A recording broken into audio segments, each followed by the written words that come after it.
आशा करता हूँ आप सब बहुत अच्छे होंगे। मेरा नाम है सिद्धांत अग्निहोत्री। स्टडी ग्लोस पे आपका बहुत बहुत स्वागत है। सर थोड़ा सा तमिलनाडु के बारे में भी बता दीजिए। बता दिया यार, तमिलनाडु हो गया, केरल हो गया। देखिए मेन बंगाल था, वेस्ट बंगाल और भी थे बट और एक्सपेक्टेड थे। तमिलनाडु भी मैंने आपको बोला था विजय आएंगे, और विजय आएगा मतलब आएंगे, आएगा जो भी है। So Vijay Joseph will come to power in Tamil Nadu, but Bengal was the real point of contention कि who will win that। और अब चीज़ें साफ हो गई हैं, रिजल्ट आपके सामने है। बंगाल में कौन आए हैं? शुभेंदु अधिकारी आए हैं। कौन सीएम बनेंगे? कैबिनेट स्ट्रक्चर कैसा होगा? इंटरनल प्रॉब्लम्स बंगाल में होंगी बीजेपी के अंदर। इन सारी चीज़ों पर हम बात करेंगे, लेकिन उससे पहले बता दूं कि हमारा साइकोलॉजी ऑफ पावर एक बहुत ही बेहतरीन कोर्स, पावर पॉलिटिक्स किस तरीके से होती है, हमने सिर्फ आपके लिए बनाया है ताकि आप ताकतवर महसूस करो। हर जगह दबाया जाता है, अब ऐसा नहीं होगा। डिस्क्रिप्शन कमेंट बॉक्स पे लिंक है, सर्टिफिकेशन कोर्स है ये। तो सबसे पहले कौन सीएम होगा? Who will be the CM of West Bengal? Mamata Banerjee का टेन्योर खत्म, now it's the era of BJP. अब बीजेपी कैसा परफॉर्म करेगी, it will depend on the cabinet structure.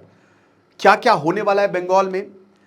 मुझे लगता है कि ऐतिहासिक मौका है बीजेपी के पास, अगर उसने बंगाल को ट्रांसफॉर्म कर दिया। ब्रिटिशर बंगाल हमेशा एक कमाल का स्टेट रहा है। ऐतिहासिक तौर पे बंगाल और बिहार को जीतना नामुमकिन रहा है हमेशा, और नहीं जीत पाया है कोई। ब्रिटिशर बंगाल में आए थे और वहां से उन्होंने बंगाल को सोने का रीजन बना दिया था। मतलब एक तरीके से बहुत पैसा कमाया था बंगाल से। वो इस समय अपॉर्चुनिटी भारत के पास है, बीजेपी के पास है। तो देखेंगे क्या होगा, but who will be the CM? तो सबसे पहले ये इंसान आपके सामने, इनको आपने देखा ही होगा। इसका नाम है शुभेंदु अधिकारी। ये जो है ये कमाल के, इनका नाम जो है शुभेंदु अधिकारी, और कमाल के हैं ये। इन्होंने तबाही मचा दी है। इन्होंने वेस्ट बंगाल में टीएमसी को तहस नहस कर दिया। बहुत बड़ा नेटवर्क है इनका, और ये डरे नहीं। पिछली बार भी इनका नाम आ रहा था, बट इस समय लीडर ऑफ ऑपोजिशन है ये, मेन लीडर, मेन चेहरा बीजेपी के। देखिए बीजेपी जो है ना वो खेला कर देती है, खेला होबे। सरप्राइज सीएम हमको देखने को मिल जाता है, चाहे वो आप हरियाणा में देख लो, चाहे आप एमपी में देख लो, और दिल्ली में तो भैया किसी ने नहीं सोचा था कि रेखा गुप्ता हो जाएंगी सीएम, है ना। प्रवेश राणा सब सोच रहे थे, और भी बहुत सारे, but you never know what happens. But मेरे ख्याल में शुभेंदु अधिकारी को ही, क्योंकि जो लीडर ऑफ ऑपोजिशन होता है वही तो सीएम होता है। सो स्ट्रॉन्ग ग्रासरूट नेटवर्क है, और बहुत सारे वोट इनको देख के पड़े हैं। आइकॉनिक तस्वीर आई थी इस बार, ये जा रहे थे इन उधर टीएमसी इनके खिलाफ नारे, और ये अकेले बढ़ गए थे टीएमसी से। आइकॉनिक तस्वीर। सो की रोल है, इन्होंने बीजेपी को एक्सपैंड किया है। और सबसे बड़े लीडर इस समय अगर वेस्ट बंगाल में बीजेपी की तरफ से हैं तो वो शुभेंदु अधिकारी हैं, और इनको सीएम बनना चाहिए, ऐसा हम सोचते हैं। देखते हैं, अगर लोकलाइज्ड एक्सपीरियंस्ड फेस्ड चाहिए, क्योंकि याद रखिए ट्राइबल्स का वोट मिला है बीजेपी को, बॉर्डर स्टेट का वोट मिला है बीजेपी को। सोचा भी नहीं होगा मुर्शिदाबाद में लीड करेंगे, मालदा में लीड करेंगे, बट ये करके दिखाया है। He is the man. किला तोड़ दिया यहाँ पे ममता बनर्जी का। तो नंबर 1 शुभेंदु अधिकारी, नंबर 2 सुकंता मजुमदार। इस समय ये स्टेट बीजेपी चीफ है, भारतीय जनता पार्टी चीफ है। बहुत क्लोज है ये सेंट्रल लीडरशिप, और हमने ये पिछली बार देखा था कि जो जितना क्लोज होगा सेंट्रल लीडरशिप, बनता तो मेरा वही है। यूपी में भी ये खतरा मंडरा रहा था, अभी इलेक्शन होने वाले अगले साल, अगले के अगले साल, कि कहीं ऐसा ना हो कि योगी आदित्यनाथ को बदल दिया जाए। उनके भी मतभेद सामने आए, लोकसभा में ये काफ़ी ज़्यादा खुलकर सामने आ गए। जो अमित शाह और नरेंद्र मोदी के क्लोज हैं, कई बार बीजेपी उनको मतलब सीएम बना दिया जाता है।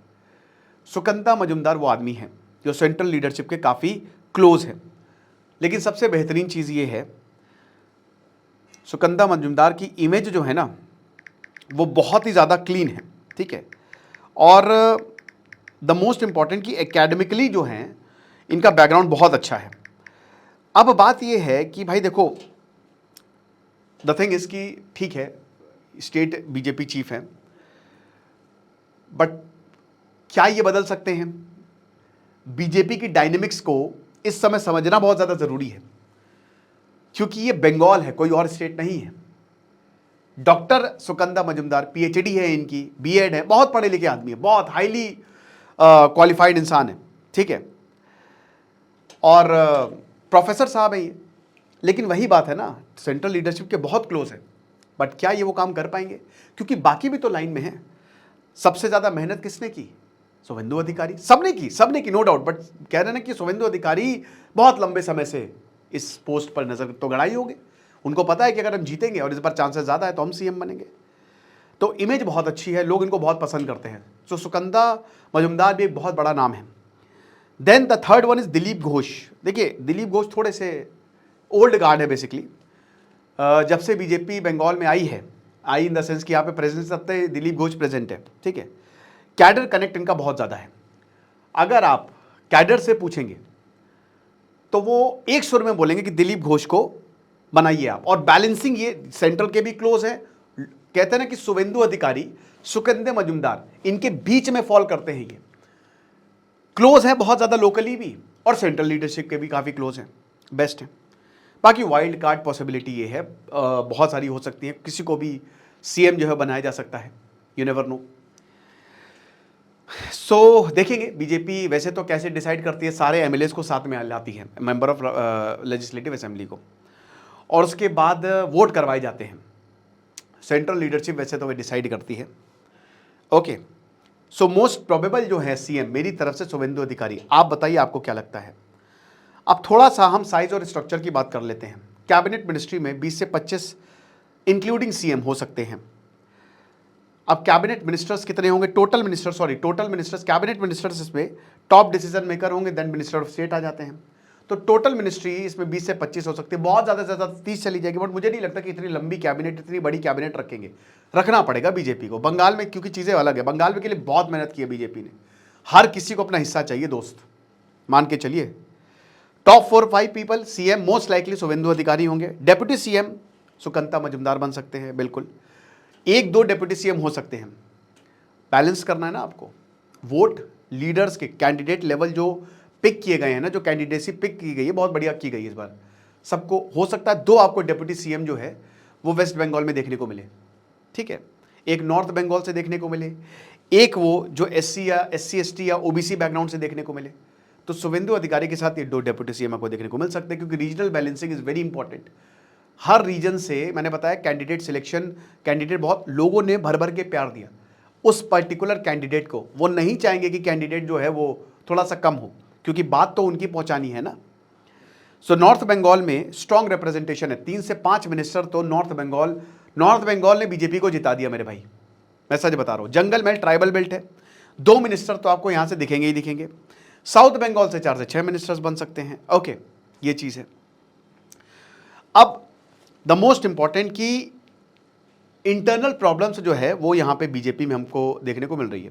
ओके, सबसे पहली बात, old BJP cadre versus new entrants, ये बहुत बड़ा फॉल्ट है। क्या होता है कि पार्टी में एक पुराने लोग होते हैं और एक जो नए नए आए हैं, ठीक है। अब जो ओल्ड कैडर है वो बड़े लंबे समय से यहाँ पे मेहनत कर रहे हैं, वो चाहेंगे कि उनके लीडर जो है वो सिलेक्ट हो या वो सिलेक्ट हो। जैसे मैंने दिलीप घोष की बात की थी, वो ओल्ड कैडर में आते हैं, तो मैंने क्या बताया कि कैडर्स चाहेंगे कि वही सिलेक्ट हो, उन्हीं का ही जो है वही सीएम बने। अब न्यू एंट्रेंस टीएमसी, बहुत सारे टीएमसी से शिफ्ट मारे बीजेपी में, काफी लीडर्स हैं जिनको पता चल गया कि इस बार टीएमसी जो है वो जाने वाली है, तो बीजेपी में आ जाओ। तो यहां पे भी शिफ्टिंग हमको देखने को मिली है। शुभेंदु अधिकारी एक बहुत बड़े मास लीडर है, no doubt, local network, aggressive politics है। बट सुकंदा मजुमदार जैसा कि मैंने बताया वो ज्यादा क्लोज है, और दिलीप घोष ओल्ड गार्ड में आते हैं, राइट। ज्योग्राफी की बात करते हैं तो बहुत ही अनइवन है वेस्ट बंगाल की, तो ये भी एक बहुत बड़ा रोल प्ले करेगा। सेंट्रल लीडरशिप बीजेपी चाहेगी, क्योंकि देखिए एक बॉर्डर एंगल भी है ना, वेस्ट बंगाल एक बॉर्डर स्टेट है, और बांग्लादेश अभी तो काफ़ी, अब तो स्टेबल फिर भी हो गया है, क्योंकि यहाँ पे फेंसिंग जो है वो अलाउ नहीं की जा रही है। बांग्लादेश से बहुत हद तक हमारे रिलेशंस निर्भर करते हैं वेस्ट बंगाल की लीडरशिप से। तीस्ता वाटर इशू पिछले 10 सालों से है, ममता दी ने मना कर दिया था, तीस्ता पे हम नहीं सुलझाएंगे। शेख हसीना चली गई थी चाइना के पास, ये इशू बार बार आता रहता है। फेंसिंग का मैंने क्या बताया कि यहाँ पे जो बीएसएफ है, जो सीए, उन्होंने ये सुप्रीम कोर्ट तक मामला चला गया था, फेंसिंग तक रोक रखी है। अब बीजेपी आ गई है, तो सेंट्रल लीडरशिप चाहेगी कि काम हमारा हो। प्रैग्मेटिक पॉलिटिक्स है, आइडियोलॉजिकल कैंप, भाई जाहिर सी बात है कि स्ट्रॉन्ग कल्चरल लीडरशिप चाहिए, बट सबको गवर्नेंस चाहिए दोस्तों, हमको आइडियोलॉजी से कोई मतलब नहीं है। सही तरीके से कोई गवर्न कर रहा है तो काम हो जाएगा। ओके, तो ये सारी चीज़ें हैं, इंटरनल प्रॉब्लम्स हैं। आपको क्या लगता है कौन सीएम बनेगा, मुझे कमेंट बॉक्स में जरूर बताएं। खुश रहिए, पढ़ते रहिए। दिस इज सिद्धांत अग्निहोत्री साइनिंग ऑफ।